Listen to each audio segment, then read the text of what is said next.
এইটাই স্লোগান, এটাই গ্রহণযোগ্য স্লোগান। কোরআন শরীফ বাংলায় ছাপা কোরআন শরীফ আছে, বাংলা ভাষায় অনুবাদ করা, এক জেল কিনবেন। যে ব্যক্তি কোরআন ইসলামকে মৌলবাদ বলে, জঙ্গিবাদ বলে, এক জেল কোরআন শরীফ তাকে হাদিয়া দিয়ে আসবেন। ভাই জঙ্গিবাদ না মৌলবাদ তুমি নিজে একটু পড়ে বোঝো, ভাই তোমার পায়ে ধরি, পয়সা দেওয়া লাগবে না, দিয়ে গেলাম, তুমি পড়ো। পারবেন? কোন না পারবেন? নামাজের হাকিকত, রোজার হাকিকত, ইমানের হাকিকত, ইসলাম পরিচিতি, সত্যের সাক্ষ্য, বুনিয়াদী শিক্ষা, একমাত্র ধর্ম, ভাঙ্গা গড়া, এই ছোট্ট ছোট্ট বই, এক একটা বই এক একটা বিপ্লব সৃষ্টি করে দিতে পারে। এইসব বইগুলি কেনেন, মানুষকে হাদিয়া দেন। বই চাইতে উত্তম হাদিয়া পৃথিবীতে আর কিছু নাই। যত গল্পগুজবের বই, এই যে 21শে ফেব্রুয়ারি বই মেলা, খারাপ না, বাংলা ভাষার চর্চা হচ্ছে। বাংলা ভাষা আমার মায়ের ভাষা, আর ভাষা হচ্ছে নিয়ামত।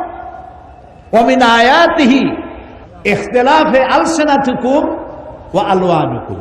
আল্লাহ তাআলার নিদর্শনাবলীর মধ্যে এটাও নিদর্শন যে তিনি অনেক ভাষার সৃষ্টি করেছেন, অনেক রঙের মানুষও সৃষ্টি করেছেন।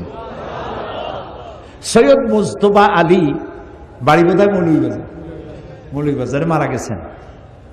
খুব সুন্দর সুন্দর বই লিখে গেছেন তিনি লিখছেন বাংলা ভাষার জন্ম হয়েছে নদিয়া শান্তিপুরে, চট্টগ্রামে বাংলা ভাষা ইন্তেকাল ফরমাইয়েছে, কুলখানি হয়েছে নোয়াখালীতে, 40 হয়েছে সিলেটে। রাগ করতেছেন না তো?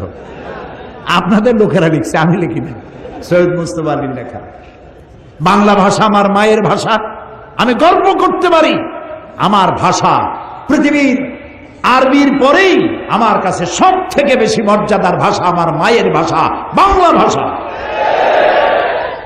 21শে ফেব্রুয়ারি উপলক্ষে বই মেলা হয়েছে। কয়টা ইসলামী দোকান সেখানে জায়গা পেয়েছে আমি জানি না। সমস্ত গল্পের বই আছে, নাটকের বই আছে। গল্প আর নাটক কি শিখায়? রাজার মেয়ের সাথে কোতোয়ালের ছেলের বন্ধুত্ব হলো, প্রেম, গভীর প্রেম, গাঢ়। এই প্রেমে দুজন পাগল, রাত নাই দিন নাই, তারা 10 দিগন্তে দিল উড়াল। তারপরে কি হলো, তারপরে কি হলো, তারপরে কি হলো, তারপরে কিছুই হলো না, বই শেষ হয়ে গেল। লা হাওলা ওয়ালা কুওয়াতা ইল্লা বিল্লাহ। এই বই পড়িয়া কি লাভ আপনি বলেন আমাকে? কি লাভ? কি শিখলেন? তারপরে কবিতার বই। আগে তো কবিতা ছিল, কি সুন্দর সুন্দর কবিতা ছিল। মসজিদেরই পাশে আমার কবর দিও ভাই, যেন সকাল সন্ধে মুয়াজ্জিনের আজান শুনতে পাই। রবীন্দ্রনাথের 2 বিঘা কবিতা পড়ে আমি ছোটবেলায় কেঁদেছি। 2 বিঘা জমিন, এত সুন্দর কবিতা আমার মনে নাই এখন, আমি পড়ে কাঁদছি। তার কাবুলিওয়ালা গল্প পড়ে কাঁদছি। বাংলা ভাষার এগুলি শ্রেষ্ঠ সম্পদ, এগুলির মধ্যে শেখার আছে। এই কবিতার ছন্দ ছিল, তাল ছিল। এখনকার কবিতা কি? এগুলো কবিতা না বলে কবিতা বলা যায়। গদ্যের গ আর কবিতার বিতা, দুইটা মিলে কবিতা, তো কবিতা হয়ে গেছে। কিরকম? সিলেট দিয়া মাজার জিয়ারতে চললাম, শকুন আর কাকেরা তখন মৌলভীবাজার দিয়া সুনামগঞ্জ যাচ্ছিল, আর লন্ডনে তখন তুষারপাত হচ্ছিল -6। এই কবিতার আগাও নাই, মাথাও নাই।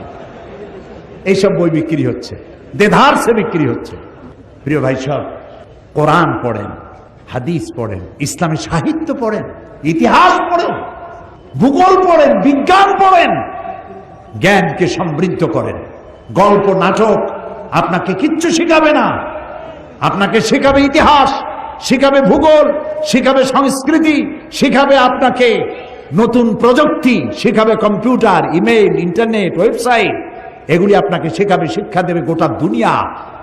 আনলিমিটেড পেজ খুঁজে পাবেন। মাসলা মাসাইলের ব্যাপারে কিছু তালাশ করবেন, বাটন টিপবেন, হাজার হাজার মাসলা বেরিয়ে আসবে, আয়াত আসবে, হাদিস আসবে। শিখতে থাকেন, কোরআন শেখেন, হাদিস শেখেন। এই জন্য বলছিলাম যে যখনই আপনি মানুষকে দিনের এসব দাওয়াত দিবেন, তখন আপনার বিরুদ্ধে কিছু কথাবার্তা উঠবে। যত কথা উঠুক, আপনি সে কথায় কান দিবেন না, আপনি সবর ইখতিয়ার করবেন। কি করবেন বলেন? সবর। আমার কোনো শত্রু নাই, সবাই আমার বন্ধু হবে। আলহামদুলিল্লাহ বলেন। আমি কারো সাথে শত্রুতা করতে চাই না, সকলকেই বন্ধুত্বের হাত বিস্তার করে দিতে চাই। যুবকেরা, তরুণেরা, ইসলাম তোমাদের শ্রেষ্ঠ আশ্রয়স্থল। ইসলাম তোমার চরিত্র গড়ে দিতে চায়। ইসলাম তোমার সুন্দর ভবিষ্যৎ বিনির্মাণ করতে চায়। ইসলাম তোমাকে পৃথিবীতে প্রতিষ্ঠিত করতে চায়। কিয়ামতের দিন তোমাকে দিয়ে আল্লাহ তাআলা তার জান্নাত ভরে দিতে চান।